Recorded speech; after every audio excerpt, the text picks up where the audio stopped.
డబ్బు లేని జీవితాన్ని అయినా భరించగలము, కానీ సంతోషం లేని జీవితాన్ని మాత్రం భరించలేము. ప్రతిరోజు ఉదయం లేవగానే హృదయంపై ఈరోజు నాది అని రాసి పాజిటివ్గా అడుగు ముందుకు వెయ్యి. విజయం అందుకోకున్నా మంచి జ్ఞానాన్ని అందుకుంటావు.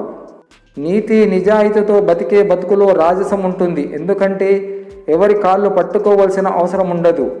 మరి ముఖ్యంగా ఎవరికి భజన చేయవలసిన అవసరం లేదు. అదొక రాజసం అంతే. అలా బతకాలంటే చాలా దమ్ము ధైర్యం ఉండాలి. తల దించుకుంటే గౌరవం, తల వంచుకుంటే బానిసత్వం. అర్హత లేని వాడికి గౌరవం ఇస్తే వాడు నిన్ను బానిస అనుకుంటాడు. ప్రజలకు మిమ్మల్ని మీరు నిరూపించుకోవడానికి సమయాన్ని వృధా చేసుకోకండి. ఇది అంతులేని అర్ధరహితమైన ప్రయత్నం. దీనివల్ల సమయం, జీవితం పూర్తిగా వ్యర్థం చేసుకోవటమే అవుతుంది. ఒంటరితనం చెప్పేవాళ్ళు ఎవరు లేకపోవడం కాదు, చెప్పుకోవడానికి ఎవరు లేకపోవడం అసలైన ఒంటరితనం.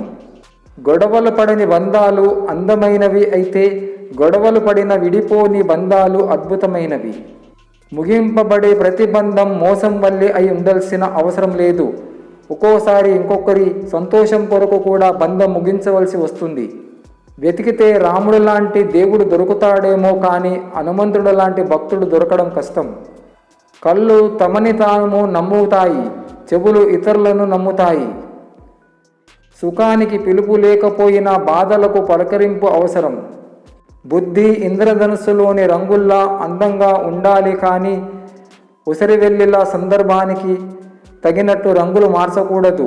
ఏదో ఒకరోజు అసలు రంగు బయటపడుతుంది. అప్పుడు జీవితంలో ఏ రంగు లేకుండా పోతుంది. గుండెను రాయి చేసుకున్నాను కాబట్టే ఎవరు ఎంత బాధ పెట్టినా, ఎవరు మోసం చేసినా తట్టుకుంటున్నాను. ఒకరితో మరొకరిని పోల్చడం తప్పు. సింహం ఎప్పటికీ కుక్కలా విశ్వాసం చూపలేదు. కుక్క ఎప్పటికీ అడవికి రాజు కాలేదు. కానీ ఎవరి స్థానంలో వారు గొప్పవారు. మీరు చేసే వృత్తి ఏంటో సిగ్గుపడకుండా చెప్పండి. బ్రతుకు ఇంటి కిటికీ లాంటిది. తెరిస్తే వెలుగు, లేకుంటే చీకటి. అలాగే శ్రమిస్తే సుఖం, లేదంటే దుఃఖం. అంతా మన చేతిలోనే ఉంది. పులి ఎప్పుడూ పులిలాగే జీవించాలి తప్ప పొరపాటున పిల్లిలా బతకడానికి ప్రయత్నించినా అది ప్రతి అడ్డమైన గాడిదకు అలసైపోతుంది. పెళ్ళైన తర్వాత ఎవరి ఆలోచన ఎక్కువగా మార్పులు వస్తాయి, అమ్మాయిలోనా లేక అబ్బాయిలోనా? మీరు ఆలోచించండి. మోసం మంచితనముతోనే మొదలవుతుంది. మనం అది తెలుసుకునేసరికి పూర్తిగా మోసపోతాం. ఒక పిల్లాడు కోడిగుడ్ల బుట్టతో సైకిల్ తొక్కుతూ ఒక రాయిని ఢీకొని పడిపోయాడు.